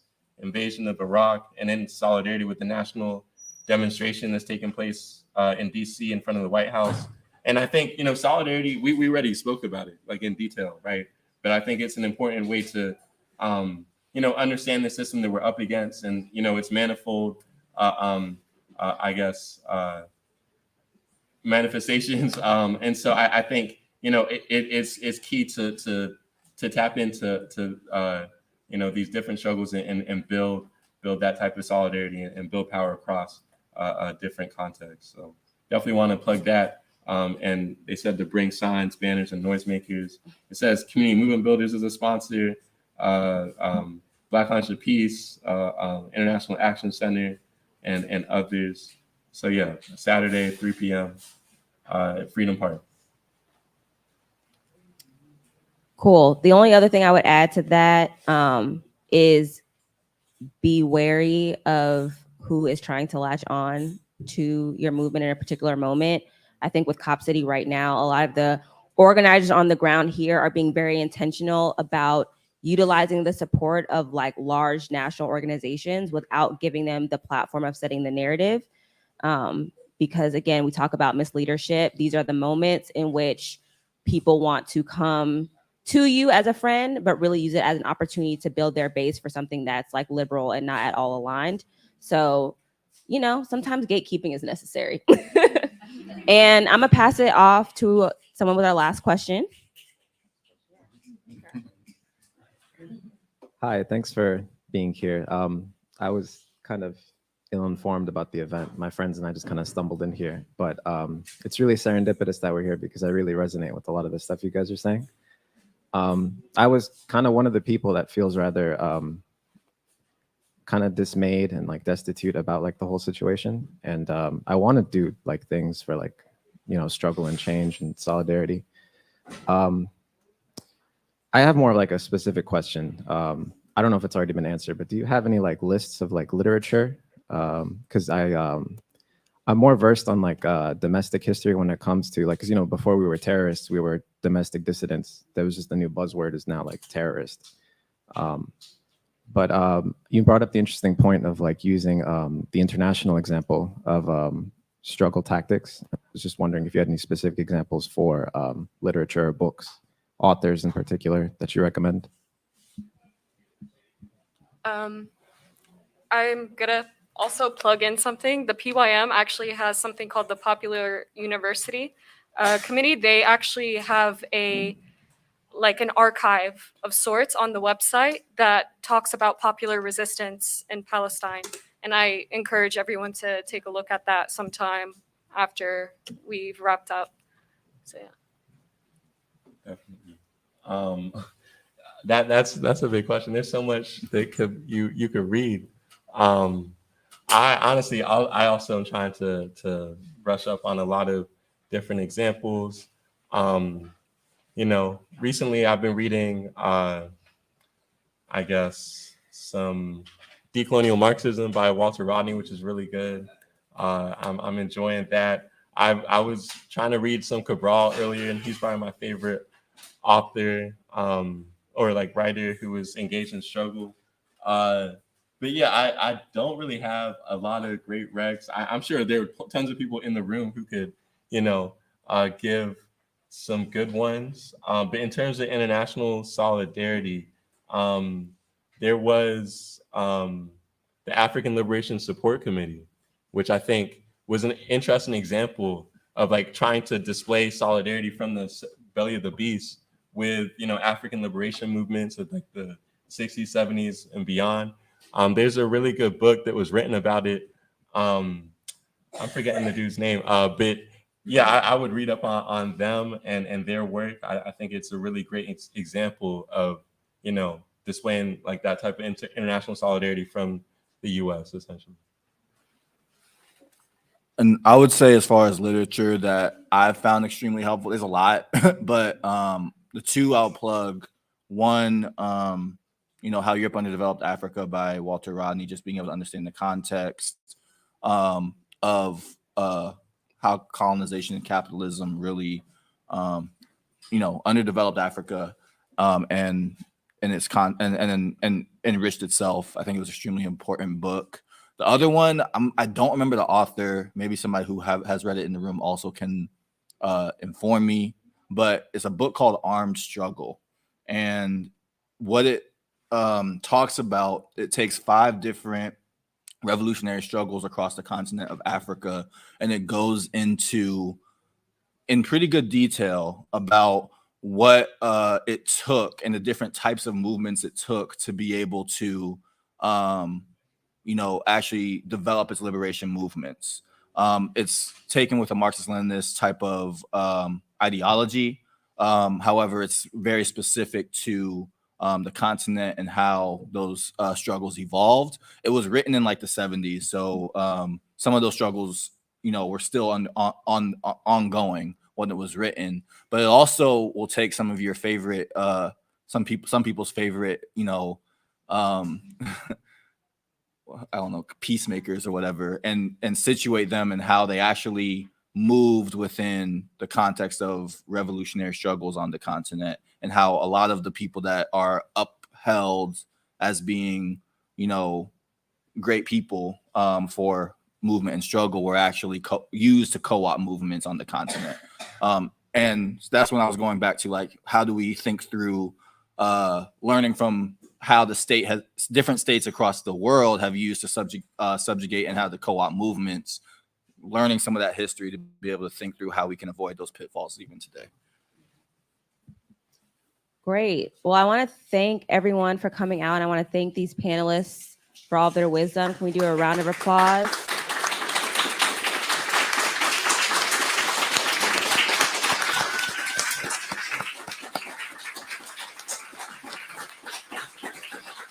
Okay, cool. You know, I am myself partial as an organizer to people joining organizations. So I'm going to just shout out all the organizations, and hopefully y'all can plug into something if you're not already down with some folks. Because again, we have to build this world, this new world together. And so Black Alliance for Peace, you can see Tunde to link up with them. They're a fantastic international organization. So as we talk about international struggles, definitely be tapped into what BAP has going on. Community Movement Builders is a member org of BAP, right? So a lot of ways to be in and also be plugged into what other orgs are doing as well.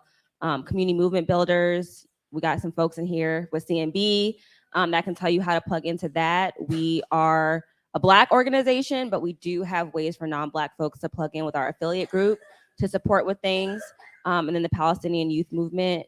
Nora, if you want to talk a little bit about that and how folks can get involved.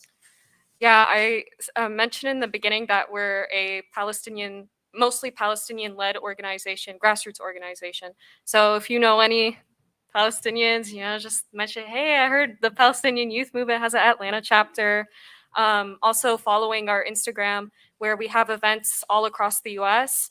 And I did mention we have some in Canada and Europe. So definitely keeping in touch with that. So it's a good way.